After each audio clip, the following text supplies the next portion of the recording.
Quantity Radio.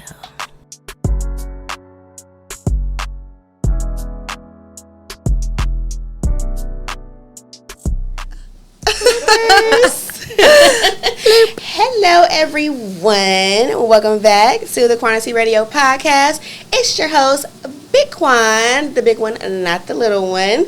And today we have a special guest. All my guests are special, but this one is super special because she's my auntie, y'all. This is my auntie. How do y'all say auntie, first of all? Is it auntie or auntie? Auntie. Auntie. I say aunt, but I know it's not right. And I know I say aunt too, but I'm like auntie. People say auntie. They say auntie. I say auntie. Auntie, auntie. My TT. auntie can turn into Annie. TT. TT. Does anybody call you TT? I don't think so. No, auntie. Auntie. I get auntie. Auntie here. I felt incorrect when I was saying auntie the whole time because people always say auntie. Because the U is there. Because the U is there. But you don't have to say. Anyway. The U is silent. This is my auntie, Kia Duras Carter. Hi. Okay, she is so my happy to be here. guest. Oh my God. Okay, so she's an artist, she's a mother, she's an entrepreneur, all around amazing person, and I'm just so super juiced and excited to have her on today's episode. How are you doing today? I'm doing fantastic. It's beautiful outside. Yes. Blue skies. The sun is out. Spring's in the air, you know. I'm feeling that spring energy. I know it's feeling good outside. We finally got that heat, and I'm enjoying. I can't wait to put on these dresses and just. Oh yeah, I gotta cute. pull my dresses back out, get some new ones. Yes. So, we got a whole bunch of things that we're going to talk about today, but I do want to get started with an icebreaker question, just to, break the ice and get comfortable and everything like that. So, I'm going to go and pick a random icebreaker question, and let's see your answer. I can't wait to hear your answer. Okay. What is a flaw about yourself? Do you embrace it or have you worked on it to make it better? Ooh. Oh. Yeah. Break that ice. Okay, I'm a flaw about myself is gosh, I have so many. Which one should I pick? I used to be like painfully shy. Really, really, really shy when I was younger. Really? Yeah. Why? Like, why were you so I don't shy? know. I would just like if people were looking at me, I would just like panic and just want to hide. Mm-hmm. I don't know. I just didn't want them looking at me. Sounds like me. But then if I knew people, then I'll be real comfortable and talk and be loud and joking. But until I know you, I'm just like, I don't want to talk, or So I don't know. New people just be is quiet. like, yeah, kind of shy no away new from friends. them. Yeah. And then when I was after I had kids, I had got this job in sales, and they taught you how to talk to people. Mm-hmm. And man, that stuff worked great, and so I'm not shy anymore. So what were the skills that they taught you to get over that fear, or not fear, but that flaw? Well, first off, you like in sales, you have to go up to strangers and talk to them, even if you don't want to. So doing that over and over again, I got used to it, and it wasn't so much of a panic anymore. And then they taught you how to by the way people carried themselves and talked to you, how to read their personality style so that you know how to respond to them in a way where they would still be interested in what you're saying. Okay, that's a good one. I never heard of that one before. Learn their personality styles. Based off of just one conversation, you can already tell. If you're trying to sell them something, you can. Okay. Got you. Well, they're shopping, you just start asking questions, and just by the way they respond, you could tell. Okay. So you either be kind of like, don't talk too much, or you talk a lot, or you just, Okay. Anyway, yeah, so that was a flaw, and a lot of times, like when I'd be painting murals and stuff, like when I started painting murals when I was in my 20s, and we'd be out in Vegas, up on the scaffolds, like outside of like the Harrah's or whatever, and people will stop and start staring at you, and then I'd be like, they're looking at me, I can't move. I have the same thing. Like, I was just talking about that literally before you got here. I was like, I'm like socially awkward. Like, I feel socially awkward. Like, of course, like, oh, how are you socially awkward? You have a podcast. Right. You have to interact with people. I'm like, but if I don't know you, it's like, oh my God, like, what do I say, what do I do? Like, I don't know. But if, like I said, if I know you, then it's laugh, jokes, whatever. You get to see the real personality of me. But if I don't, it's kind of like peeling an onion. Like, you have to really, like, get to know me for me to be super comfortable around you. So it just, I'm working on it, networking, things like that. And some things you just have to be in front of people for. So then you just got to, like, push through and just be like, okay, figure out how to get comfortable. Yeah. Do it scared too. Like, if you're scared, you're shy, you have to do it in that stage that you're in. You have to meet yourself where you're at to get to where you're going, where you want to be. So if I'm doing it shy, hey, I'm going to do it. If I seem awkward to this person or whatever, then, it's okay. But I'm putting myself out there to get more comfortable. Right. And then as you start to put yourself out there, it just starts to get easier. Yeah. But, I'll be forgetting stuff, I might be like, whoa, like throw something and just didn't know I threw it. And what happened to my phone? I don't know. And I threw it. God. So we're getting over that. We're working on that. We're working on it just by doing it and putting yourself in front of people and just, you get in situations. Girl, I've been in so many situations where I had to, talk about my art, and I was like, what? Yeah. Everybody's looking at you. What do I say? Yeah. I don't know what to say. You pretend that they're not there too. That's the thing that I had to do. Just let me pretend that the people are not there, but at the same time still make them feel like they're there. You don't want to make them feel like they don't exist. So I'm just like, it's complicated. Talking. I'm like,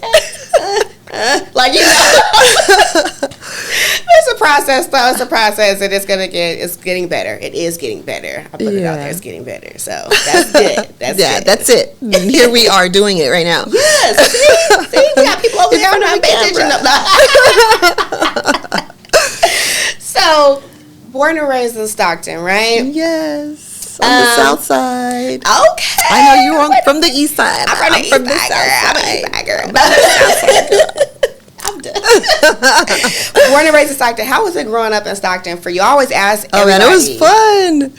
I had a good time, because, so we were on the south side, I went to Nightingale Elementary, and we were just, across, on the other side of Crow Valley, and I grew up on a farm.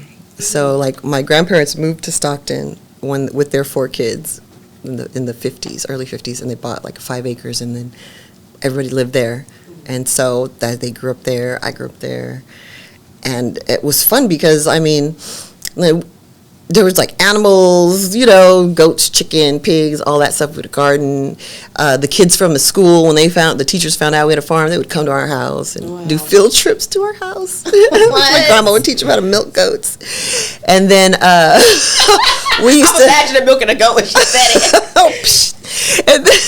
And my cousin lived on 13th Street over there where Kennedy Park is, so I'd be at his house and we'd walk to the park and go swimming and at the Kennedy pool every summer and play baseball with the Montezuma Little League when I was 6, 7. I remember I was the only girl on the team. Wow. Girl, first game, why'd I get hit right here with the baseball? Oh, how did that what before the game? Before the game. But you still played in the game with I had to go to the ER.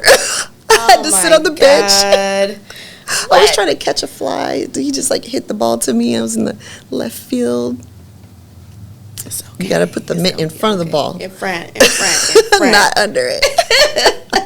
So growing up in Stockton for you was fun. I had a good time. She's like, I had a good time. I don't know what y'all talking about. Yeah, and then all the neighborhoods. So we were 5 acres, tons of yard, right? And so first my aunt lived on B Street, and then she lived on 13th Street, so we'd be in those neighborhoods, and so all the kids would come over, the little kids who want to make money, mowing lawns, raking leaves.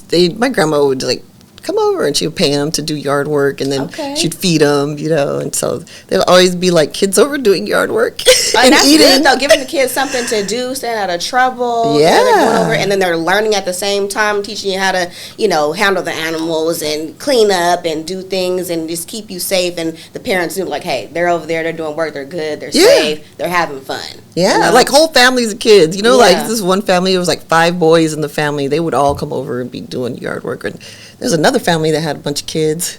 They were all almost the same name. There was Jimmy, Jim, and Boo, who was also Jimmy. All the Jimmys was over there. All the Jimmys would be over doing Oh my god! And the farm is still still going there. right Yeah, now. we still I have would it. see Lisi on Instagram. It's her daughter, by the way. Yeah. My cousin.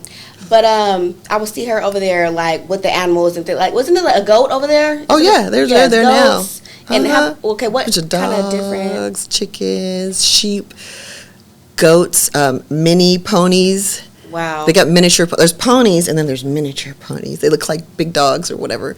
They're like those German shepherds. And then there's the big horses, and it's fun because we rent out spaces to people who are farmers who want to raise their animals, and then we get to go out there and play with them, but we don't have to take care of them. Right. You do all that work. Yeah, we just walk out the bag, play with them, and go back. But when I was little, we had to take care of them, girl. I would have to go, me and my cousins with my grandma.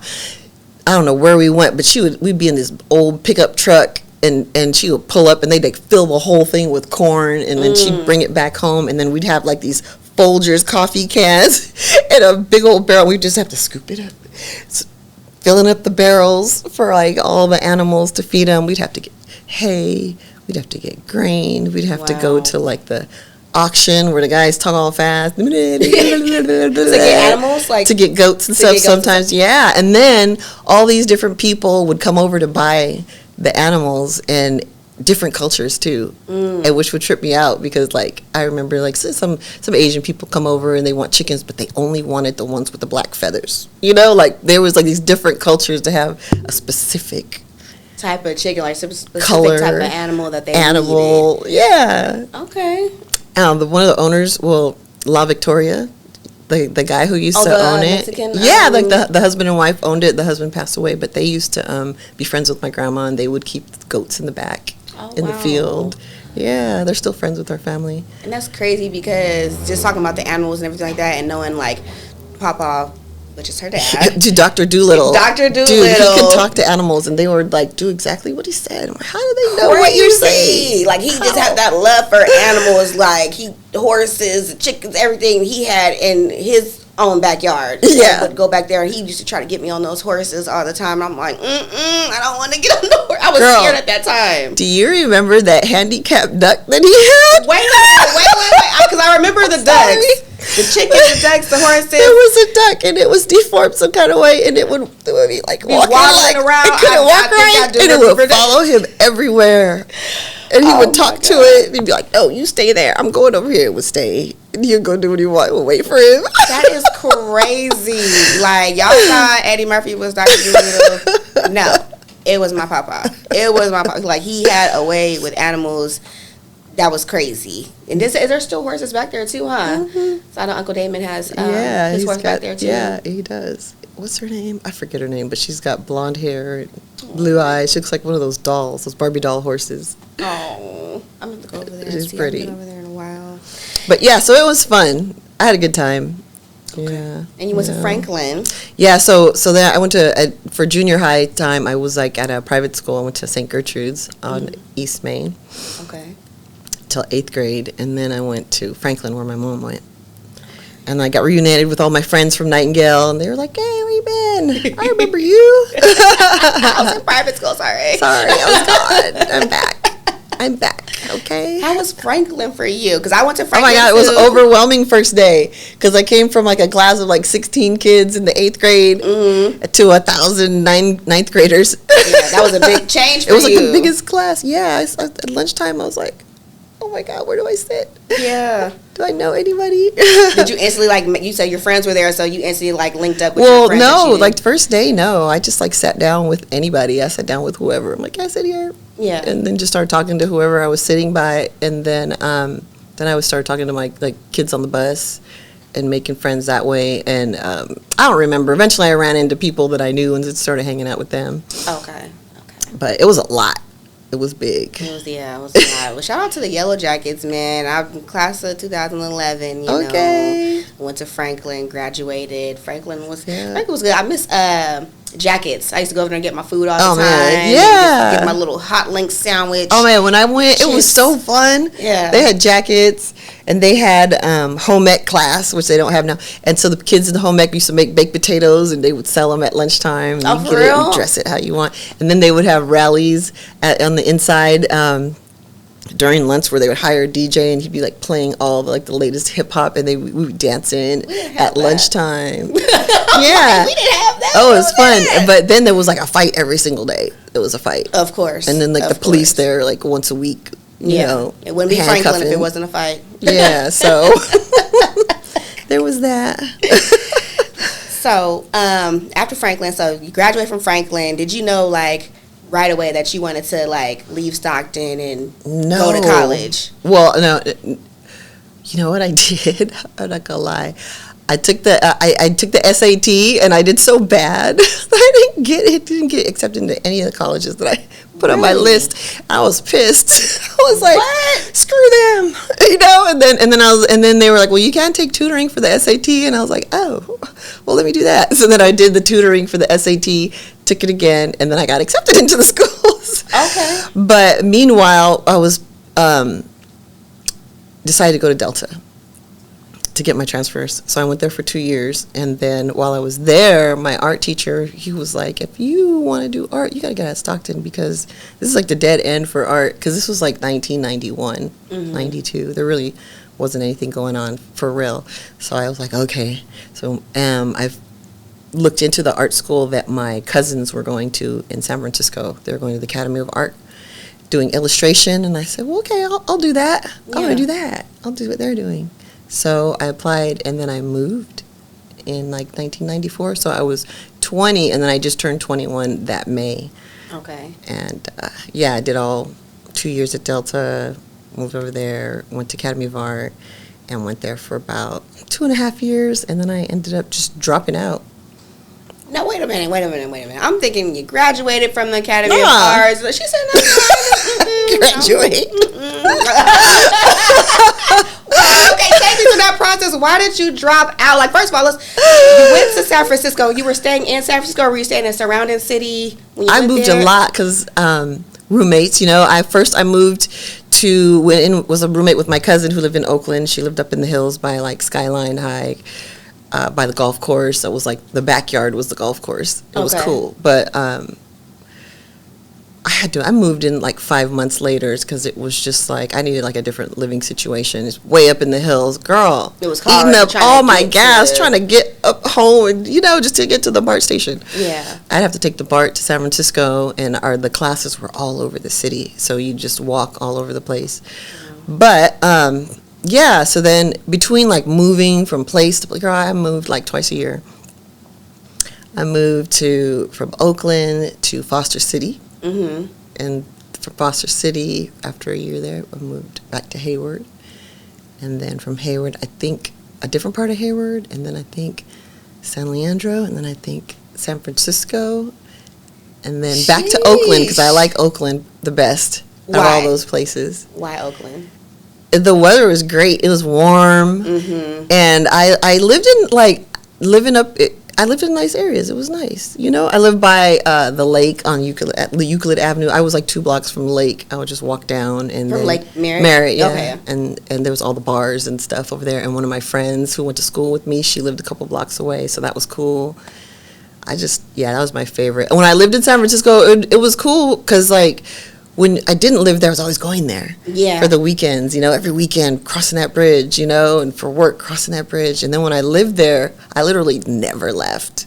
Wow. I didn't even go across to visit my cousins in Oakland because everything was there, you know. You have to go. I just stayed there, but it took the same amount of time to get to I worked in San Francisco on Potrero Hill. It took the same amount of time to get from like Japantown to Potrero Hill as it did to get from Oakland to Potrero Hill. Because there's so much traffic in San Francisco. It's like really congested. Small. It was so frustrating because I used to pick up commuters and I'd be able to get right through from Oakland to San Francisco. I'm like, this is like, I moved here thinking I wouldn't have a big commute. And then like it's too cold. Yeah, I don't like the cold. That's one thing I don't like about San Francisco. I'd be like looking out my window and it'd be cold in San Francisco and like the sun would be shining on Oakland. I need to be there. So tell me about why did you drop out? Like, what happened with that? Oh my gosh. It was hard. So when I went, Delta with financial aid, it was all paid for because I was like independent at 18, because I had my grandma was my legal guardian. So everything was paid for. I didn't have it. So, but then when it came to going away to school, I had to pay for that. And I had to do it by myself, like nobody helping me. And so, yeah, it was a lot, like to have to pay rent and tuition. Gas in the car, food. You got to be a full-time student to get financial aid. Yeah. But then how are you you can't work full-time. And like, then when are you going to sleep? Or when are you going to do your homework? Some of my classes were 3 hours long.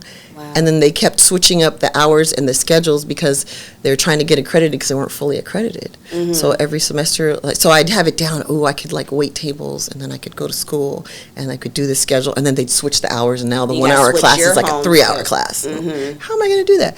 So it was hard, girl. Especially living in different places. Like when I lived in Foster City, there was no BART train that went all the way to like the airport, and I don't know, it goes far now on that side. Back then, the BART train, I'd have to drive to Daly City and get on the BART to San Francisco, and that would be like going down 101. It was like so hard. So it was just hard, and then I got a job painting murals, and I was like, I got a job full time doing art.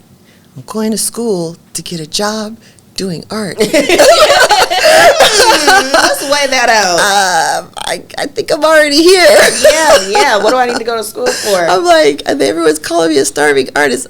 I'm in school starving as an artist, but if I quit school, I won't be starving anymore.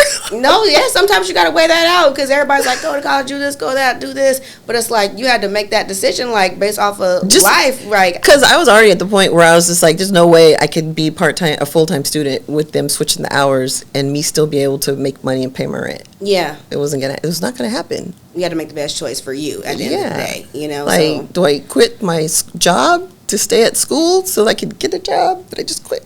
Yeah. To get this job that I'm working right now. So you got the job painting murals. So you painted murals around San Francisco, or?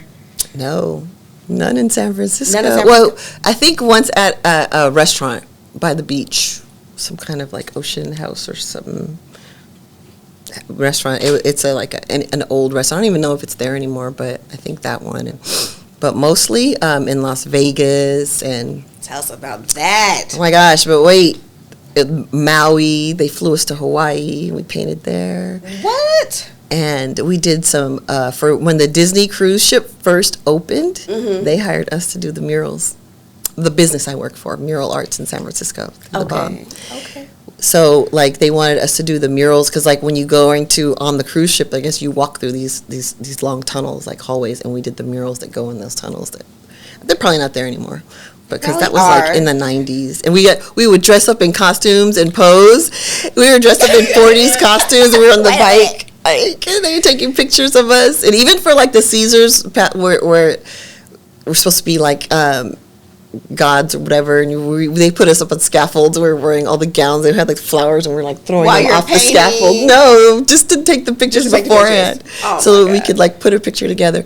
But So I told you a couple days ago that I did that mural in Caesar's Palace. That was a cool one because I think it was like the biggest mural job that I ever was a part of doing, and I couldn't believe it. And they have the mall, and at the end of the mall, they were going to build that big old fish tank that's there now. And their theme was fire and ice, and they were going to have animatronics and robots and stuff, and it's like over 3,000 square feet of murals just going around the dome, and we painted all the murals. It was like these gods in the sky. Yeah, it looks amazing. Playing or whatever. And then they had these murals that were like on like roll drop. They would roll down for the show, and then they would roll back up. I think those are gone, but we dressed up for those too.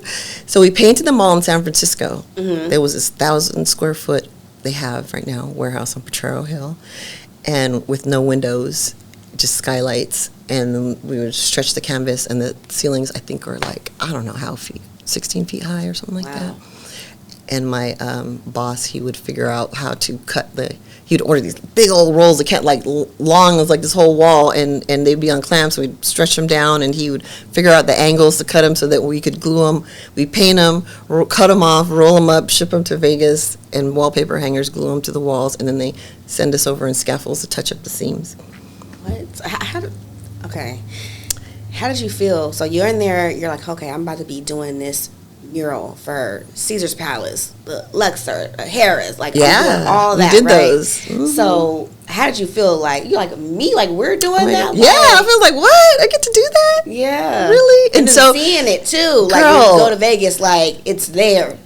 Yeah, that's a funny part because, like, so they would fly us there. Like sometimes we were painting on site. Like at Harris, we did all these like fireworks on the ceilings and. We were on this window washer thing and did like the parking garage, just all these fireworks and the porte-cochere, whatever. And so, and we do like stuff for the restaurants that we would glue on. And we would get they'd give us all our own hotel room in the hotel. It's all for free, y'all, right? Yes. And imagine being 20 and you're like 22. In Vegas. 23 in Vegas. You get up at 8, you go paint, you know, you got your hard hat on and you're covered in paint, you know, looking like a bum or something. People are looking at you like, ew. And you're like painting. Not knowing. Right? And then at 5 you get off and we just like shower and we get something to eat and then we just go out and like drink and play pool and drive around in the work van. Yeah.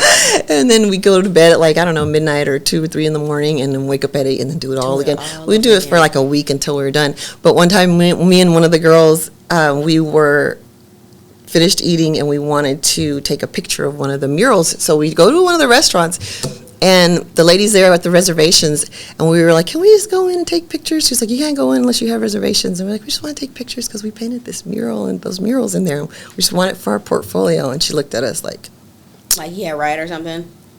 Yeah, right. You can't come in. Yeah. She didn't let us in. Really? Even though you told she didn't believe you guys that you painted the mural. No. Well, screw the downside of looking young. Yeah. I'm young, like, but I can do all of this. Here. Little do you know. Little do you know, yeah. But like our bosses, they flew us to like New York for a week to do research for the murals in at Caesars. So we got to go to the Metropolitan Museum of Art to look at the specific artist Tiepolo's, style. So we could copy his style. And we would go to the museum like every day. And then we would go walking around Central Park and they would always take us out to a fancy restaurant whenever we would travel to work. They would always take us to a fancy restaurant. We saw Michael Douglas and Catherine Zeta-Jones at the restaurant we went to. Did you get to take pictures with them? Girl, we left them alone. It was like this soul food restaurant, in like Manhattan or something. And it's called Jezebel's. I don't know if it's still there. And it doesn't even have like a big sign, just like a little plaque. So you can't even find it. And we heard like a lot of celebrities go there. So we're not going to like bug them. Yeah. But we were like, oh my God. Like, look over there. And you said you went to Maui, right? Yeah, we went to Maui and I painted murals in the Four Seasons Hotel. And we painted at an interior designer's house. So there was 2 jobs. This interior designer was so rich. He had a bathhouse, and it was a house. 4 baths for bathing. He had his house over here, and then this house, and it was just like showers, steam room, big bathtubs and stuff. So he had like these murals going all the way around it. So we did that, and then I got to go with one of my bosses and stay at the Four Seasons Hotel with her while we painted a little restaurant ceiling. And that was cool because I was like, I get my own room. Oh my gosh. Yes. I can see the ocean from this room. That is correct. And then I got to go snorkel. Was it called snorkeling with the little thing? Yeah, snorkeling. For the first time. And that was cool. She's like, let's go snorkeling. You want to go? And I'm like, yeah. She's like, don't tell the other people that we went snorkeling. Oh, you were the only one, the special one that went snorkeling. Oh, because we were the only ones that went to the Four Seasons. Everybody else was at the interior designer's house. Oh. No, and it was just because of my style. She's like, I just picked you because your style. Don't think I'm playing favorites, but let's go snorkeling and not tell anybody. Yeah. And how long did you stay in Maui for? A week. A week. Okay. Yeah, that was fun. But yeah, it was really cool. Did a lot of traveling. So you mentioned living in Oakland. Wasn't Adelisa born in Oakland? Berkeley. I was living in Oakland over there by the Lake Merritt Bakery, kind of. Mm-hmm. And so you've done all this painting and going to Maui and Vegas before that, and so you came back to Oakland. Like after I was pregnant with her, I was still living in Oakland, but I stopped painting murals because I was like, I can't be like gone for like a month because that has happened to me. I had to be away for like a whole month before doing mural jobs. So I was just like, oh, I'm just going to do it like freelance on my own, you know? Yeah. Drink some water. And that way I have more control over my schedule. So, yeah, she was born at Alta Bates in Berkeley. Okay. Because I remember my mom bringing me out there to see you. Like, we would come visit you out in Oakland and visit. And I remember when she was born, I was like, she was so little. Oh, my God. She was so small. I was like, oh, my God. Like, you know. And so we would come out there and visit you. And I remember your little car you had, your little Jeep that you had. Oh, my God. I was like, that's Auntie Kia. Like, I just do. I'm like, that's her Jeep. Like, okay, we ride around and things like that. So those are some of my memories, like, growing up and, going to see you in Oakland. It was very fun. And then you had Lacey, so that's your firstborn. And you were a new mom. So what were you thinking? Like you said, I can't be gone for months at a time. Have this newborn baby. I got to be a mom. And new plan. How did that plan just switch like that? So I was like, okay, so I got to do this, I got to be self-employed if I can. And so at the time, my husband was working, and I would just take freelance art jobs. And, people knew that I painted, so I'd get referrals, and that was my plan. It was working, I was doing, like, freelance art. And I got to do this one art job was so cool. I just got to tell you guys. Did the murals for the Super Bowl party when it was in Tampa in 2001. Okay. 2001, or was it 2002? 2001 or 2002? She was 1 year old, so it had to be 2001. So yeah, and I'm just like, so my friend was like, oh, I'm doing murals for the Super Bowl party. So I go down to West Oakland, which I didn't even realize that they called it Dogtown because there's so many back then. Because of all those warehouses and stray dogs like everywhere. Like, I'm afraid to get out of my car. A dog might jump in it. But it was over there. So these warehouses, and you go in, and there's this guy, he did the Super Bowl party every year, and like parties in San Francisco, and he had all these big old props. And he said that at the end of the Super Bowl, the team players and the team owners and their families all have a big party in this big giant warehouse. It's like, imagine like a Home Depot if it was empty. Ooh, and so we were doing, and it was like the theme was like Hercules and Hydra, and we did the murals for the whole thing, like stuff that hung like constellations of stars, welding big old, and then they stick lights to it, carving, styrofoam and painting it, making the big Medusas and Hydras and a big old ship, like all kinds of stuff, and then shipping it all down there. I didn't go because, I wanted me to go to install it, but I said, I got a baby. I gotta stay. Do that. So yeah, sorry, can't go. I can't. But it was fun. It was a cool experience, Yeah. And then they sent us pictures from the party with everybody, everybody in there, just like, in there, sitting down Yeah. eating with all our murals behind them. That was dope. Okay, I see you. So now you're living in Oakland, and then you decide to return to Stockton. Girl, I wasn't even trying to come back to Stockton. So why? Why did you come back to Stockton? Did you have to? So you wanted to do? My ex-husband, he got laid off of his job, and I was like, okay, well, we could go to LA and I could paint murals out there. So we just got one baby, and he had some family out there, and so we were like, let's just go to Stockton for a little bit, because there's this place in Florida that wants me to do a mural job, but I would have to like live there for a month. Mm. So let's just go to Stockton, and then from there, and then we'll go to LA and talk to the studios, and then we'll move to LA. For them to, not to cut you off, but for you to live somewhere for a month, they would pay for you to live there and everything like that, and then you. Yeah, they got me a hotel room with a little kitchenette, and and they flew me down there, and I worked in Oldsmar. I stayed in Oldsmar. The place was in Oldsmar, which is right next to Tampa, and then we worked in Jacksonville and just all other places. It was a whole month of like painting. They do a lot of like things for like, it was like a lot of stuff for churches. Okay. Yeah, these huge business buildings, like, and it's just all a church, Mm-hmm. So we were gonna do that, and I went down and I visited LA, and I talked to some studios where they were making the Cat in the Hat with that actor in it, Michael. What's his last name? But you remember when the Cat in the Hat came out, and the guy, he had the hat and everything, huh? Michael Myers, yes. So they were about to do that movie, and right. I know, it's like, Myers, not Michael Myers. because that's why. I'm thinking of the killer. That's why I didn't say it. That's why, because I was like, I'm thinking this wrong. Right, it's not the killer, but it is Mike Myers. Yeah, Mike Myers. So one of my friends who I work with at the Mural place, he was from LA, and he was like, I got a friend who works at the studio, just call him up. And I called the guy up and went over there, and he's like, oh yeah, if you're friends with him, you can come work here. We're gonna do the Cat in the Hat movie. Just call me when you move here, and you can paint the sets. So I had stuff lined up, and then I freaking got pregnant, and I was like, oh my gosh, I can't move to LA and expect him to take care of 2 babies. Yeah.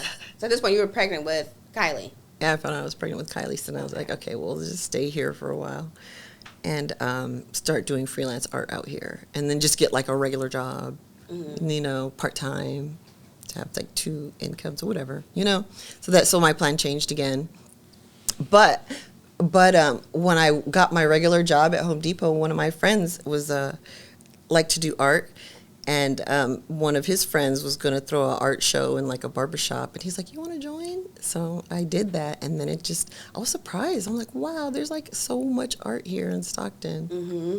It was like way better than it was when I left. It was like completely different. So much fun. I love it. So I just started doing art shows out here, and then getting more mural jobs, and here I am. I want to transition to talk about Papa for a minute and what role he had in like supporting you during all your art work and your art journey, and just what kind of advice did he give you? So my dad, he was a businessman. He was like a self-made businessman. He came from Alabama to California when he was 18, by himself, without a cell phone, looking for his dad on the bus, just asking people on the corner, hey, do you know this guy? Yeah. And then he found him. Yeah, so he's like the go-getter. So he was a good person to get advice from when it comes to doing business. And he always supported my art. He would tell me how to run a business. He would come help me paint all the time. Mm-hmm. He'd be carrying my ladders and stuff, and I could tell him to paint a set, and he'll do it if I give him good instructions on just filling in a space. He'll even go like that far to help clean up and stuff. And he's a good people person, so he'd always be talking to all my clients, making friends with them, talking their ears off. And he would tell me, the one thing I remember, which is really important when you're self-employed, he'd say, remember to treat it like a business. Yeah, because it is your business. Because it is a business. Yeah. So, like, when you're thinking about, like, your schedule or what, like how much money, like, what are you doing? What do you need to order? What time I have to be somewhere? Just being responsible and putting it first as far as something trivial. Yeah. So and then he when I started to do skincare, because I have a family member who's doing skincare, and she said it gives you so much freedom and you would like it, and I need some help, and I think you'd like it, and I want you to come help me. Mm-hmm. And so I got my license and started helping her, and then I didn't want to commute anymore because I was working in Berkeley and still doing art and have kids, and so I just Papa was like, all money ain't good money. Yeah. I was like, say that again. All money ain't good money. Yeah. He's like, you got like 4 kids. You need, and he was picking them up from school for me. Yeah. And watching them. And I was like, what? Yeah, he's right. Let me figure this out. How to just like how to do this here and not in the Bay Area. And my cousin was just like, well, I don't think anybody in Stockton does facials like this, so you could do it. Just rent a room somewhere. So I did that, but I was still kind of scared, so I went back to working my little 9-to-5 job, part-time. Mm-hmm. And then eventually I just took the leap and just quit all, like, the working for somebody else, and was, like, 100%, like, no part-time job and, self-employed, because that was usually the pattern I had. So let's talk about that, working the 9-to-5 and still trying to pursue your dreams, being an artist, doing murals, having children. Like, talk about the work-life balance that you kind of need to have, like we're trying to just touch on right now, but how important is that to make time and not have any part of your life feel neglected? Yeah, it's big. It's like it's still trying to find a balance and then just be efficient in every area. You can't. She said you can. You gotta have the balance though. You gotta have that balance. You gotta have a balance, but there's always gonna be one thing that takes up more. Yeah. Of your energy. And like another day it might be a different thing that takes up more of your energy. Yeah. So like and we talked about this earlier, so I'm just gonna bring it up. I try to do everything, to have everything, have the house, have self-employed, have the family, the cars, the dog, and it's very stressful. And I ended up getting sick, working myself so much that my immune system dropped, and I ended up getting cancer. So yeah, I had and by the time, and I was going so hard, and when I was feeling sick and weak, I was like, oh, I'm just tired. I got kids, I got a job. And then I got super skinny, and then I felt like I was going to pass out one day, and then I thought, I better go to the doctor. Yeah. And by that time, they told me I had like a tumor in my chest, like next to my heart, like the size of a lemon, girl. They kept me. They were like, you can't leave. You got to stay. I stayed in there for like 6 months. 6 weeks, 6 days. Girl, stop. You distracted me. It's okay. We're here now. We made it through. But that's why I say you can't do everything. And you shouldn't try. So, like, I had to do 12 weeks of radiation, 12 weeks of chemo and 5 weeks of radiation because of where it was. They couldn't put the port in, and I had to get it in my arm, and my hair fell out. Oh, you remember me and Popo looked like twins, me and my dad. He's bald, I was bald. And we already look alike in the face. Yeah, y'all look just alike. Makes no sense. So, yeah, so that was like, I said to the doctor, what is it like that causes cancer? And he goes, well, if you stress yourself out and you work too hard, you lower your immune system. And your body every day is fighting things trying to get in. And when you lower your immune system, some days it can't catch it. It's like you're not taking that time to rest. Like you're just working so hard. Your body doesn't have time to recover. Right. And do what it needs to do. And they were like, didn't you feel tired? And I was like, yeah, but... That was from work. Like, I'm just working. Like, I'm a mom. I got this, I got that, so I'm going to be tired. I didn't think it was that. I thought it was just like regular life. Yeah. But so I was 33 years old. So at that point, I learned to listen to my body. Mm-hmm. And then, when you're there and you're sick and you're just like, feel like you're going to die, like when they say, oh, we can't take it out because we're just going to have to melt it with chemo and radiation. And it's going to take this long, and there's like 80% chance that it works, and 20% chance it won't work. All these numbers, all this stuff is flying at you, and you're just like, what the heck is going on? I just want to live, How did you find strength in all of that? Like, the doctor telling you this, and, knowing you have to provide for your family. It was hard. You have to do this, you got to take care of the kids and everything like that. Well, hard decisions had to be made. Yeah, yeah. Because I was like, okay, what do I want to do? Obviously I want to live because, like, who's going to take care of my kids? Yeah. And then I'm like, nobody can take care of them the way I do. The way you can take care of them. So I have to make it, Yeah. So I'm like, okay, what do I got to do? And they were like, well, you got to do your chemo and you got to take it easy. Yeah. I'm like, well, can I work? And the doctor's like, you can, but it'd probably be better if you don't. But if you want to work, I'll write you a note. So then I had to really think about it, just by the way he look on his face. And it was really up to you. He's like, you can if you want to, but that's going to be on you. Like, that's your decision. Yeah, you may or may not make it. Yeah. And so then I was just like, oh my gosh, like my ex-husband, he couldn't pay all the bills by himself.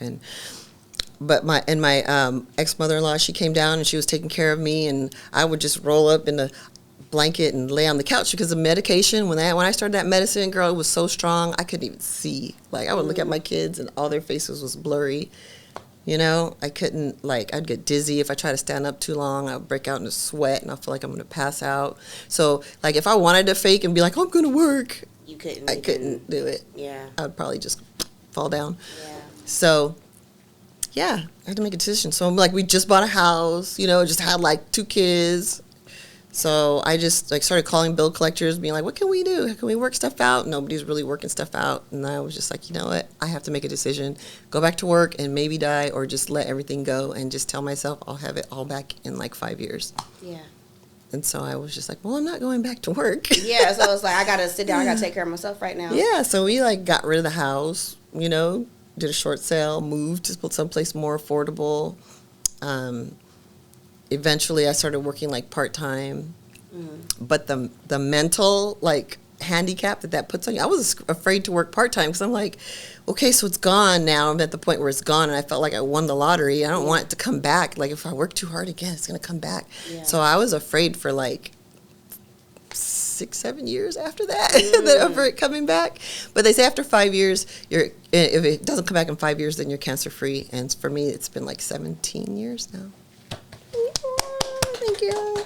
Awesome. And Amazing. we got rid of everything, like got rid of all my material things, just buckled down. And now I have like all that, but I have like way more now than I did when I was healthy before I got sick. Right. So it's like you gained everything back plus more. Plus more. Plus more. So you just really have to I played the long game. Yeah. Yeah. You got to take the time to listen to your body, and just sometimes it's like you got to think about longevity. Like I'm going to be here. It's like I'm just going to look like 5 years down the line and see. Yeah. And I'm just going to look at that and aim for that. And then to have even more now, it's like, ooh, I'm glad I did what I did. I'm glad I made that decision. Yeah. I got a house again, got my house back. I knew I would get another one eventually. Right. You know, got the cars back. Now I'm like self-employed and everything, you know? Everything worked out good. Got to take care of my kids. They all go to good schools. Like, they live their life, live their best life. Winning. So your teacher at Delta College was saying, like you said, if you want to do art, you need to move out of Stockton.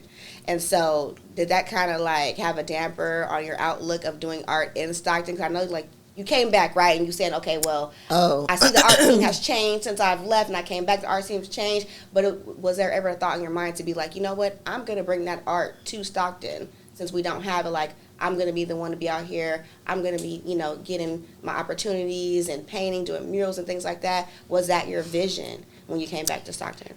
Yeah, to help like enrich the art world and participate. And you know, like I don't know, there's not like, I don't know, just for like what I do, you know, painting murals and stuff. I don't know how many people out here do that, but when I first came back, there's a lot of people who do that and do big art, and I just want to help promote it with them and add to it, you know. So I just started doing stuff, and then people would ask me to do projects, and so I would think about it and I'll do them, like some stuff I did for free, some stuff I got paid for. One of the things I did when there was all the George Floyd protests, this girl, Summer, and this guy, Amir, they called me up and they were like, this is 2020, and they're just like, oh, this Saturday is Juneteenth and they're having the celebration at Victory Park. This is a Tuesday. And they go, can you paint Black Lives Matter on the street, on Argonaut Street? But you'll have to do it like, what was it? Friday was the celebration. You got to do it Friday morning before the celebration. And celebration starts at whatever time, you know, in the afternoon. So you only got this much time. You want to do it? And I was like, oh, God, let me think about this, you know? So and he was like, okay, I'm going to start calling the city and see if they'll let us paint. And I asked my kids, and they're like, just do it. And I'm like, I don't know. Like, I never paid anything big. That time frame, I like got 4 hours to do it. There's no way. And they're like, you should just try. So I said, okay. I called them up, told them yes. And he was just like, okay, we don't have permits because it's such short notice, and now this is Wednesday. And he was like, but they said we could do it as long as we can wash it off, because, you know, you're supposed to, like, prepare, like, 3 weeks ahead of time, and we've only, like, asked them a few days ahead of time. But they said they'll let us do it, and so we went to the site and looked at it and asked neighbors if we could use their hose to wash it off afterwards. And one of the things that not only was, like, you know, a lot of people were painting Black Lives Matter in Sacramento, like in Washington, like everywhere. There's a George Floyd thing, and Argonaut Street that we painted. They said it was a red line street back in the day, which a red line street is like, realtors don't sell to people of color past that line. Wow. So this was a former red line street, and he's like, let's paint Black Lives Matter on this street. That's history right there. Like, you're not selling. He was like, history is happening, and we want to be on the right side of history. And I said, Amir, you're right. Yes, we want to be on the right side. That's amazing. So so I put on the internet, asked for volunteers. Like, I don't know, like 80-something people came out from like neighboring cities, and helped paint it. And we got it done in maybe like 3 hours. And you had like 4 hour window, and you got it done in 3. Yeah. Okay. We were done ahead of time. It was Yeah. crazy. Like, there was just, like, we had to block traffic, you know. The police came out and was helping block traffic. And some people were just, like, yelling because they didn't want us to paint that. You know, some old people come over, try to start mess. You're instigating a fight, you know. And we heard all kinds of stuff. But we just kept on painting. You know, I'm like, I'm just going to ignore them. They can talk about, I'm not going to stop painting because I'm going to have this done today. Yeah. And this is history. Like, you're painting history, and they're watching it happen. Yeah. So then they had the whole festival, and I was so tired, girl, because I'd been, since Wednesday, you know, going to buy the paint, you know, just doing the design, you know, trying to figure out something that we could get done in such a short period of time. And, you know, so I did not have any energy to go to the festival. I bet you it would have been hecka cool, though, if I would have went, but I didn't go. But I saw, like, the videos, and it looked like so much fun. Yeah, videos and pictures. I missed it. So we did that, and then, like, 2 years later, or 2.5 years later, I think it was 2022 or 2023, the guy, Amir, calls me up, and he goes, or he texted me, and he goes, hey, did Summer tell you? And I was like, what? He goes, the mural that we painted, it's in the Smithsonian Museum in a digital exhibition for activism. Wow. And he sent me like a screenshot. So the Cooper Hewitt Smithsonian, so Smithsonian's like this big museum, you know, on the East Coast, and they just have like everything, you know, like a lot of people don't even know it, and I'm surprised. So I tell people, have you ever watched Wonder Woman? Wonder Woman, 1984. She worked in the Smithsonian. See, I didn't even know that.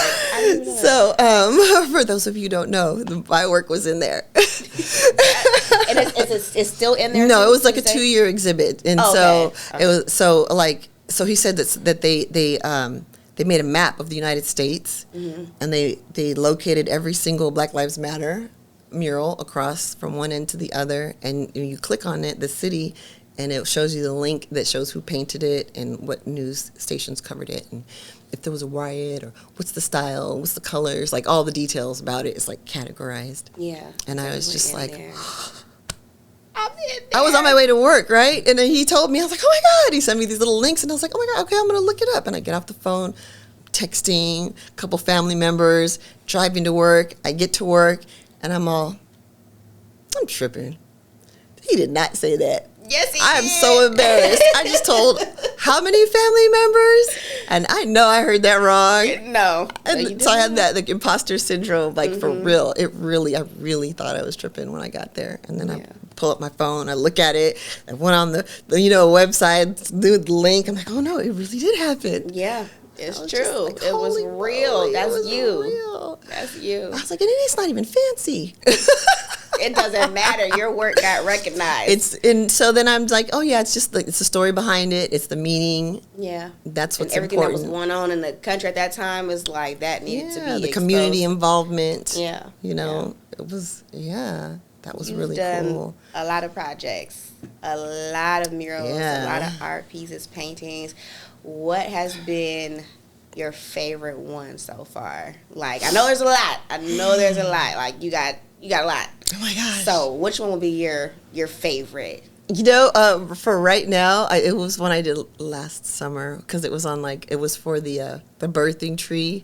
It's over in the Huddle. It's a community lactation center. Is that the Taft community? No, That one, not that one. not that one. And the RSSC, I think, paid me. Reinvent South Stockton Coalition. And it's like 12 feet by 5 feet, but basically we do like 3, 5-foot canvases and hung them on the wall. And it's a center for women of color who want to breastfeed and to show them how to do it properly, give support, or a place to do it, which is great, because we need that, because it makes your babies really healthy and all. So they had, I didn't know what a birthing tree was, so that's my favorite one because the meaning behind it was really cool. Just because, I didn't know that there's, these trees that the Aborigines these huge trees that were, they would burn the middle and make it hollow. Because there's no trees. There's just, all, the bush. It's just, in Australia, imagine. And when you got to have a baby, where you going to have it? Yeah. In the tree. In the tree. Yeah. So it was a connection of, I made this whole thing that connected, how everything is connected, the universe, and and, you know, the earth and the tree and, you know, giving birth in the tree and then the support from the community. And I kind of like tied it all together in one. It goes from like the space to, you know, all the way to the baby. Wow. So it was one of my favorite ones. It was fun. I want to do something like that again. See, and you breastfed all your I daughters, did. right? Yeah, so that was it meant bigger to you too. It's like you know, I Yeah. know what this means. Like I know what this means for the community, and like you said, for women of color and everything, and just having them know that this is the proper way to go. Like, it's, Right. Yeah, you have support. I love that. Mine. I know you painted. Was it Tie Me Up? You painted in that restaurant, And then their other restaurant, Louder. Yeah, I haven't been to that one yet. I've been to Time Yet, and I've seen that you were painting in there, and I was like, when I went there next time to eat, I was like, my aunt did that painting right there. And they were like, oh, really? I'm like, yeah, that's fine. Like, so I'm that niece. I'm like, my aunt did that. That would be me, though. That would be you. I would do the same thing. Yeah, I'm like, she did that. And their food is really good. Shout out to Time Yet. But yeah, that was one of my pieces, the favorite pieces from you, because I always go there, and I'm like, oh, my aunt did that. Yeah, like every time I go. I like the one at their other restaurant because the wall was black, and I painted it on a black wall, and it really popped. I seen that one. I seen that. I have yet to go there, but I will go there and see that one. How do you come up with the visions for your art pieces? Oh my gosh, like, girl. I don't know. You just sit there. You got to get inspired. Like I gotta lack of sit, sleep. think. Yeah. So like, okay, so I painted the one downtown, the one with the tree, you know, for the universal basic income, you know, experiment thing that Michael Tubbs did. And I had to, like, they didn't just say, hey, you could paint this. They were just like, you do a sketch, and if we like it, then you can paint, you know, because we do want someone local, but we're looking at some Bay Area people too. Yeah. And I was like, all week, I'm walking around, I don't know, let me see, what do I do? I'm like looking online, trying to get concepts of, like, what is this promoting, you know, for the community? You know, how would this look, you know, to me? What does it seem like? And I'm just, like, looking at all these little pictures on, you know, whatever, Pinterest or images on the internet, and coming up with an idea, and then just doing sketches. And then I run them by my kids. What do you think of this? What do you think of that? And they're like, no, oh yeah, I like that one. Or they'll show me some of their ideas. And like for that one in particular, I was just like, oh my God, I got to give them something tomorrow, and I don't even have it yet. And I have like these weird sketches, and it was like 1 a.m, and I would like draw and fall asleep and wake up, draw, fall asleep, wake up. But you know, you have those little dreams. And you pop up like, oh, you got to write down, you got to draw real quick. Like, you got to do it when it comes to you. That's how it happens. Yeah. Yeah. I totally like get delirious lack of sleep. You know, the pressure. Yeah. Or just, you know, if you're drawing something with a basic and then it just keeps developing. And when you do something, then you get another idea. Yeah. Like, I could put this on there. Oh, wait a minute, I could do that too. Mm-hmm. Or you change it. It changes in the middle of you doing it. It's like, oh, That's wait, no. that's what I'm saying, totally change. Like, I want to do it like this. Now you have to, like, maybe start over, take this piece out and put in another piece and things like that. Have you ever been worried about people not seeing your vision? You might have came up with something and you think it's dope to you. It's like, okay, this is going to be great. But somebody's like, well, actually, can you tweak this a little bit? And you're like, but this is good. Like, this goes with what you're asking for. Like, have you ever had that situation? Yeah. But it doesn't, like, I think when it first happened, I was just like, darn it, my idea is better than theirs. Can't they see that? Yeah. You know? But then I was just like, well, you know, this is commission artwork. They're paying for it. If they want that, just give them what they want. You know, as long as it doesn't look stupid. But, like, doing stuff for, like, Vegas, oh, my gosh, girl. So tacky. Like, the stuff they wanted is the tackiest stuff I've ever painted in my life. Really? I still had to paint it. Girl, Luxor. I had to paint, you know this, because it's Luxor, it's the pyramid, it's the Egyptians, the hieroglyphics. They're like, we want you to put, like, hieroglyphics in, like, the weight room, like the gym, but can you make them lifting weights? You're like, come on now, this is not logical, like, but this is what they want. Excuse me? Yeah. So they're looking antiqued, right? They're antiqued hieroglyphics holding dumbbells. What? Oh my God. That's not even, like, the silly. I think that's one of the silliest things. Right. They're like this. Hold it all together, like with the dumbbell. Oh my God. Yeah. But I still had to do it. I couldn't say, hey, that's dumb. Yeah. So it's like, y'all paying me. This is what you guys want. all right, looks stupid, but okay. Like, I got it, you know? Yeah. Okay. Mm-hmm. So, becoming an esthetician, let's switch gears. Becoming an esthetician, creating your own business, doing facials, your waxing, everything like that. How did that come about from you? Like, Cool. So like, it was like the end of the 5 years of going through like the follow-ups of cancer treatments and having to get these like PET scans where they inject you with radiation and all this stuff, and the doctor's been like, you're okay now, it hasn't come back, you know. So I was like, okay, so I can work more. And then at the same time, my cousin was like, hey, you should do this. And I think I was going through a divorce too, just had separated from my husband. So I'm like, oh gosh, you know, I'm at the end of 5 years, I can do more. You know, my life is turning, like time to make another plan for this stage of life. What's it going to be? And okay, I'll do an esthetician. It sounds fun, you know. I think I could do that. Skincare, I'll probably get more respect than working at Home Depot doing like kitchen remodeling and looking young and being a woman. Like, I would tell them stuff they need to do and they'd look at me like, and then they go ask a guy and he'd say the same thing and they'd be like, oh, good idea. Yeah. So I'm like, this probably will work out really good. I can work somewhere where I could be respected for my knowledge versus looked at like I'm just because you're a why woman, am I like here? I'm in Home Exactly. Depot, And I look young. Yeah. Like, oh, you know, look. So I'm like, I'm gonna go somewhere where looking young can Benefit me. How you look like that? How did you get your skin like that? You know? Yeah. So it was all a win, and my cousin was just like, you know, eventually you'd be able to, you know, make the same amount of money as you make over there, and be able to take care of your kids and spend more time with them, right, by working less days. Yeah. So I did that for a couple of years, and then So I liked it. Like when I first time I got somebody clear, because she clears acne and does anti-aging. First she got me clear because all the stuff at the school broke me out. And then the first person I got clear, they were so happy. It was a guy he was from Taiwan, but he was going to school out here, and he had like bad skin, like cystic stuff. And he was so happy when he got clear, probably like at 11 appointments every 2 weeks. His whole life changed, man. He got a girlfriend. The confidence level boosted. Yes, up. I'm Like, friends with him on Facebook still. Yeah. He got a baby now. They got married. Shout out but to I him. remember he was so happy, and he's like, if you ever come to Taiwan, just come over. Come call me up. That's great.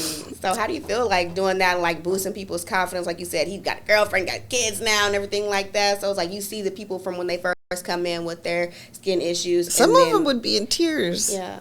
Yeah, it feels good. I like, helping people and I feel like it's definitely an art form, and it's being creative because everybody's different and you got to attack their skin a different way. But I like to see that.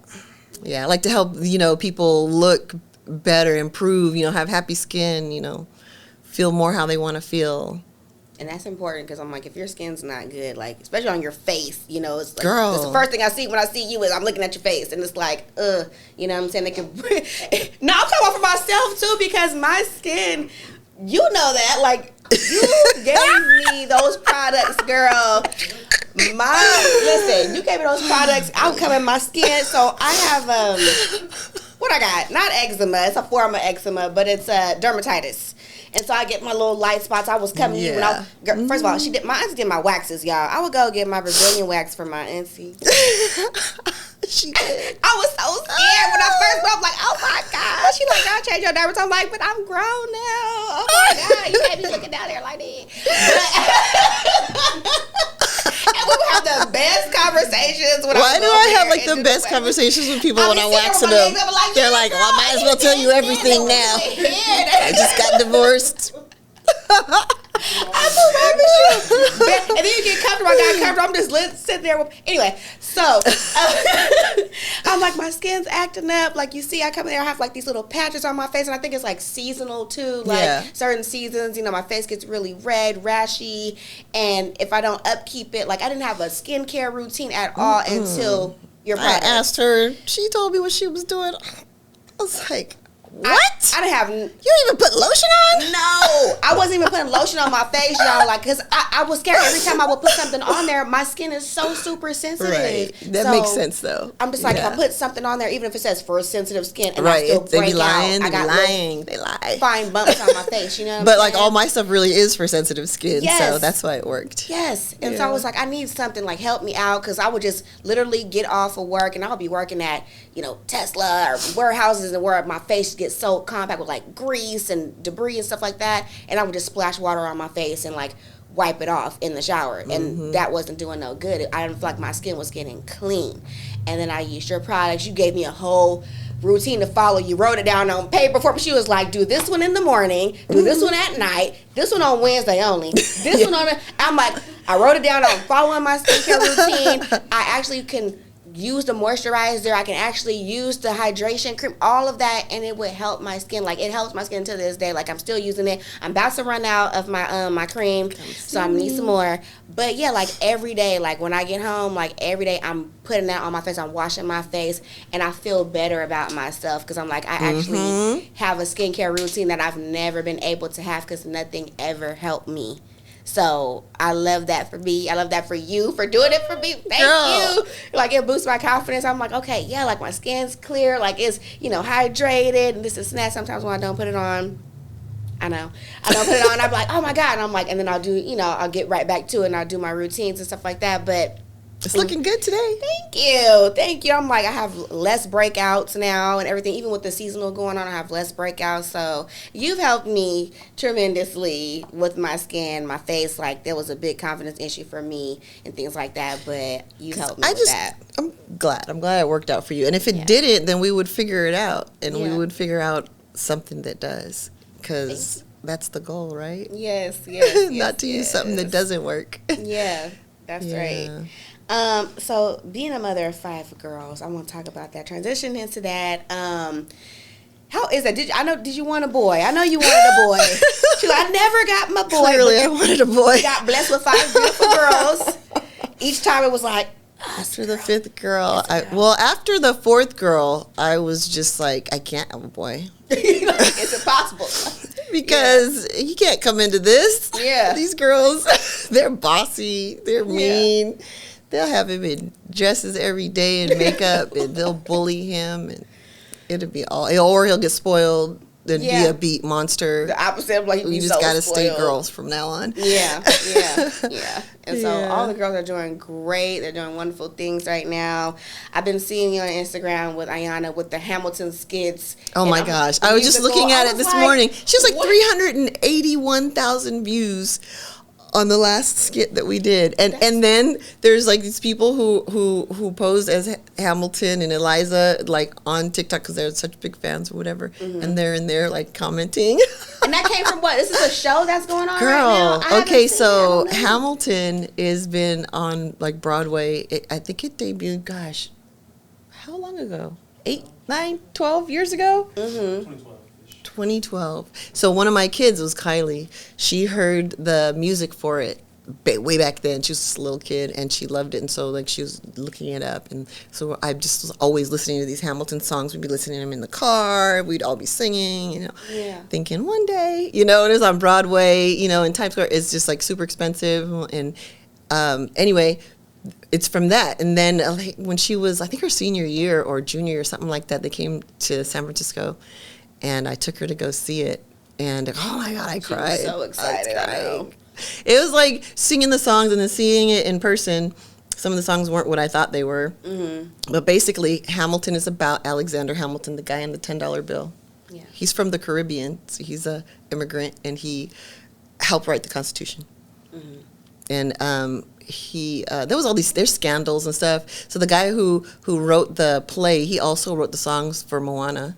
Oh, really? Yeah, and he won awards for both of those in the same year. He read the book, and he liked it, and he turned it into like a hip-hop story with all like people of color. So you go to Broadway, and like Hamilton's black, George Washington's black, Eliza and all of them is black. I like that. And yeah, so then there's some songs that are kind of Broadway-ish and some songs that are kind of hip-hop-ish, and it's so good. It's like addictive.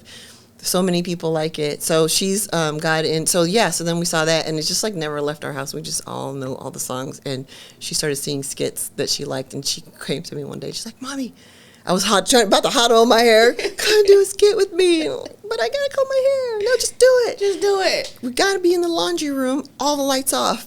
So we're in this little tiny laundry room." Mm-hmm. And only using the phone light. Yeah. I'm like, okay, they got all the lights off, got the flash She going on. pulls on this wig. She's like, "I need a scarf and a green jacket, and I have this wig." And it just kept going from there. Like, yeah, her hair is like reddish auburn. The wig is black. You can see. Yeah, it's just random. Yeah, so it just kept going from there. Sometimes I'm like, I don't want to do it, and she's like, "Come on!" Like I've skipped out on her. Yeah. Before, and then she'll come back to me a couple weekends later. Yeah, she's like, "I need you. Come on, let's go." Yeah, the last one, the one with the most views, she got me. She got her sister Cameron to do it, and she got McKenna to do it. McKenna. Yeah, she was in it's there. Hilarious. She had a pimple patch on.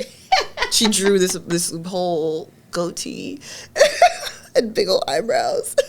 Yeah, y'all be having fun. I'll be seeing y'all be having fun. That's important that you are able to have that bond with your girls. It's like fun because I yeah. think about it like this. I don't always get to do stuff with her. You know, life is so busy. Yeah. Sometimes, like, for months, we just do school, work, practice. School, work, practice. You don't get to go to the beach or do anything fun. Leisure right. time. So then I thought, well, I could do this. We could do this. You know, she'll like, and it's something she likes. Yeah. So it was like perfect. That's something she's always gonna remember. Like, oh, my mom. Exactly. Yeah, mom got that. like 400,000 views on a little Hamilton thing. Yeah, and the girls also help you paint. They also help. Oh yeah, they do. Murals. They help paint. Like I would bring them to all the art shows that I would do here in Stockton, and they'd be all little, just sitting there watching, because I want them to see what it looks like to be a woman out here doing stuff. Yeah, and they're all artists in their own way. They are. They're in college, and they have like different majors that isn't art, but then they all do art still.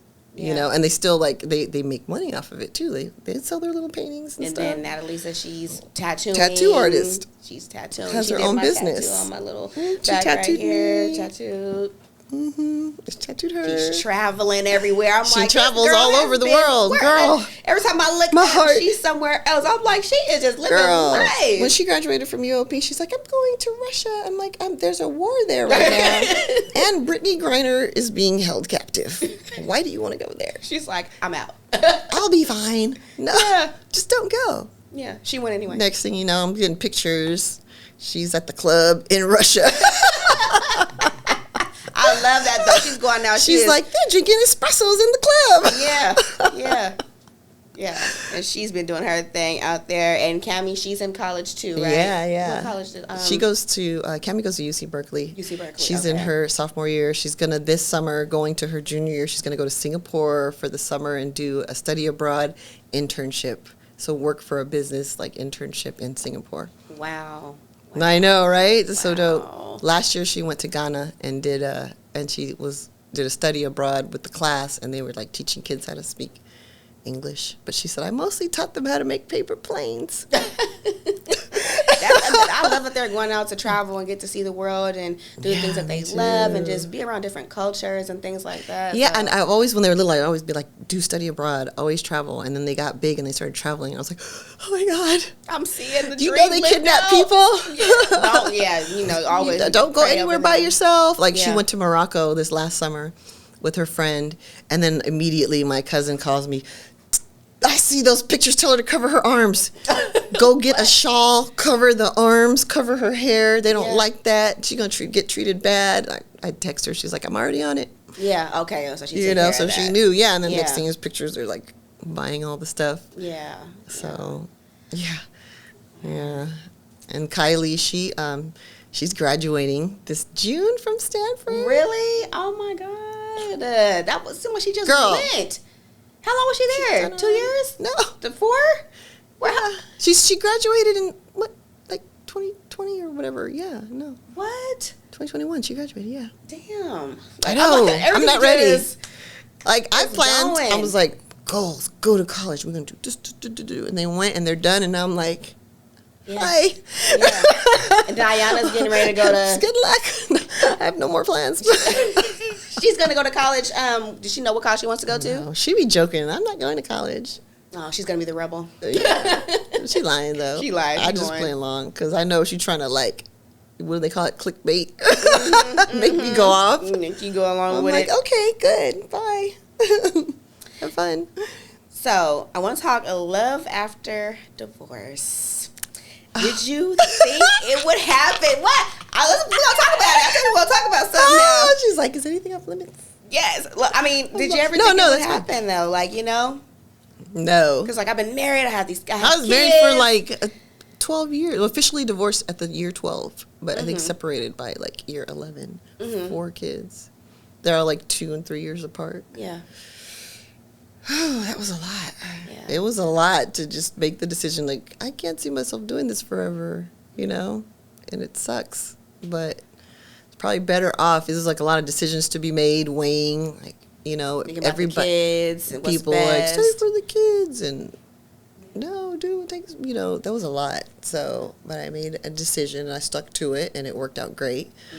And I was just like, you know, like when you're standing in line at the courthouse and you're getting your divorce paperwork, you're in line with a bunch of other people doing it, and you're like looking around at everybody, I'm thinking, damn, yeah, we tried, yeah. We wasn't trying to be in this line, but it happened. Here we are. It's sucks, life. you know. It's life. Wasn't the plan, but here we are. Yeah, I'm never doing this again. So I was like, I'm never getting married again. Forget that mess. That was a lot.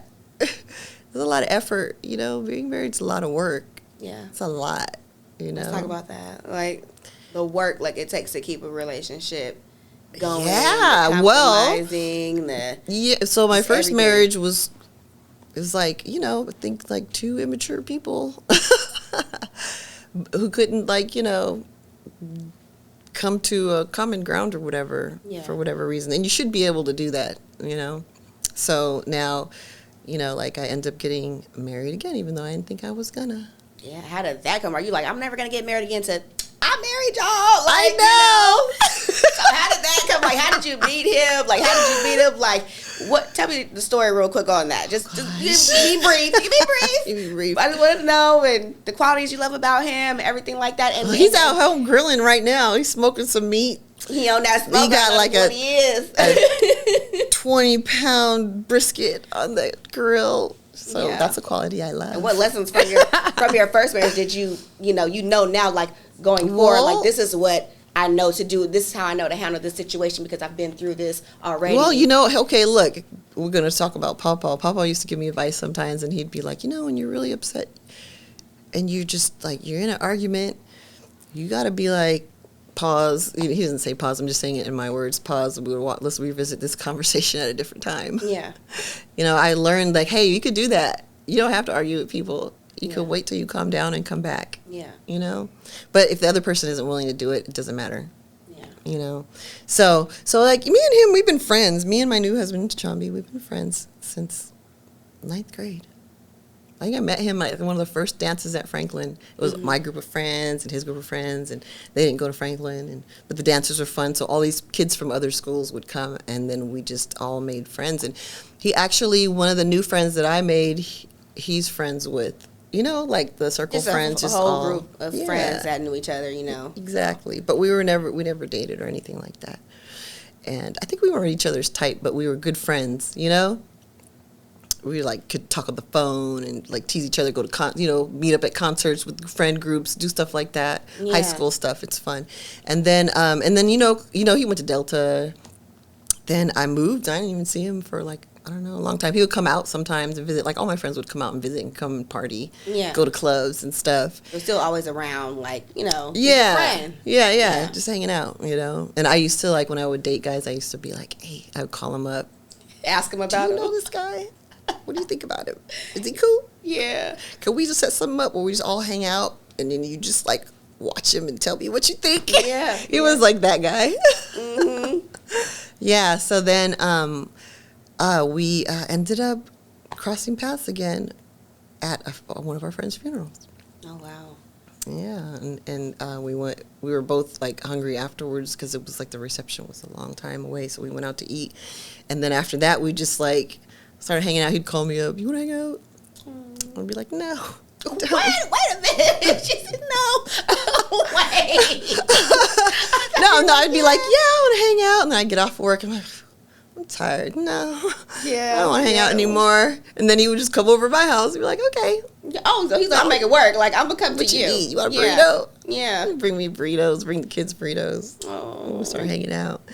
Yeah. And then it's just like, I feel like, then we're both in our 40s and we've both been married before. And we're just like, we hit it off and we just kind of like knew that, like, this is my person. So what am I waiting for? Yeah, and let's just do it. I already know you, dude. I've been knowing you for like 30 years. Yeah. It's like, you could be yourself. Like, I can't, like, you know, when you meet somebody new and you just got to be at your best behavior and you kind of put on this facade for a while. And, and you kind of, maybe you wear it a little bit most of the time, you know, and then you be yourself and you're just not sure how they're going to react. Yeah. It's like, if I really fart right now, are you going to get creeped out? Like, are you going to throw up? Or are you just going to pretend nothing happened? That's how we'll know. That's how we'll know. You stuck around through that. My hair is not combed. All that. I'm just talking how I'm talking. And you still love me. All right, let's do it. Let's do it. No, but like, you know, it's just like the relationship is easy because we've been friends and we can be ourselves and nobody's like, you know, acting any kind of way. And then like we respect each other as friends because friends respect each other different than when you first started dating each other, you know? Yeah. I guess when you're in a relationship, sometimes when you're dating someone, you become friends or you're already friends. I don't know, but I had the friend respect. And then, so if the relationship respect doesn't work, then we're just going to switch gears. And but we always listen to each other. And even if we get into a fight, we'll work it out. We just know we're gonna like talk it out. We can't be like that mad. And if like I get, it's just there's no competition over who's the dominant one in the relationship. Mm-hmm. It's equal, like. And I think that's what makes it less stressful and more fun. Yeah. And maybe there's no competition because we've been friends. We just all on that level, you know. And like, yeah, sometimes he makes the decision. Sometimes I make the decision. Sometimes like if I don't like it, you know, we'll talk about it, or I'll just be like, darn, I lost this one.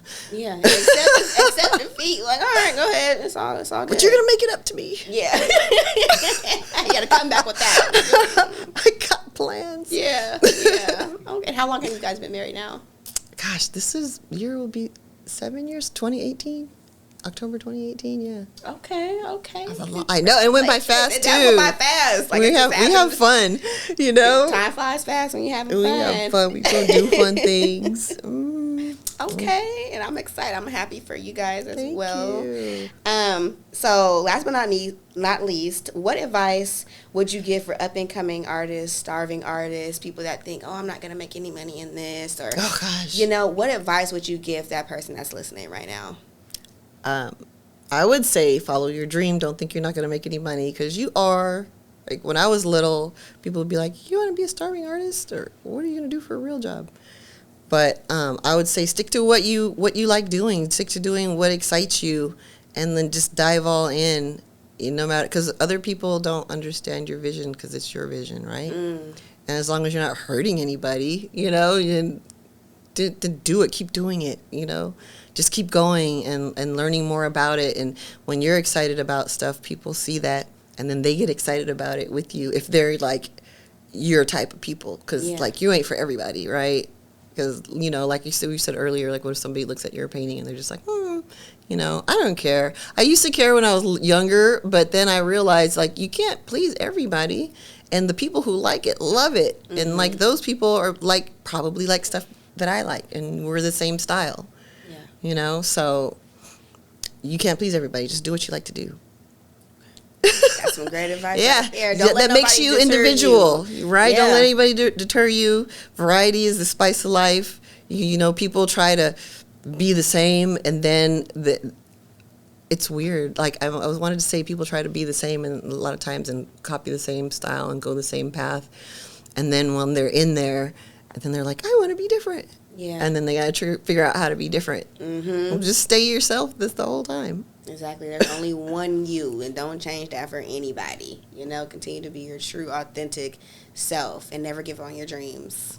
Ever. Because it'll be fine. Yeah. I was so scared to like just not have a regular 9-to-5 job, not get a W-2. Yeah. I was afraid not to get it, and everybody's like, "You'll be fine." And when I finally did it, took a couple years because I had to plan everything out like financially. But when I finally did it, I was like, "They were right this whole time. Why didn't I do it?" Yeah. I You was had to do it in just your own scared. time, and you were scared. But once you did it, you were perfectly fine, and you still are perfectly fine. Yeah. And I'm proud of you. Thank you. I'm proud of you, girl. You're doing it. You're Thank on you. your way up in here. Yes, That's right. yes. I was like, I gotta get my auntie on. I thank you for coming on. You've been a wonderful guest. Tell everyone where they can find you, look at your artwork. They want to contact you. Instagram at Colorful Kia. Yes. COLORKIA. Girl, no. Never mind. Colorful Kia. Kia. One word. Colorful All Kia. lowercase. Thank you. I'm old. I don't know, girl. I'm still trying. I'm figuring this. I'm trying to keep up with this technology. I know. It's a lot. All this AI stuff, everything's going on. That's why I'm glad I got you young folks around. Just figure it out for me. Just do it for me, please. Thank you so much for coming on. And that has been another episode of the Quantity Radio Podcast. Follow on Spotify, Apple Podcasts. Make sure you subscribe to my YouTube channel since you're here on it. And share it with a friend or a family member. Until next time, y'all. I'm out. Bye. Thank you. Woo!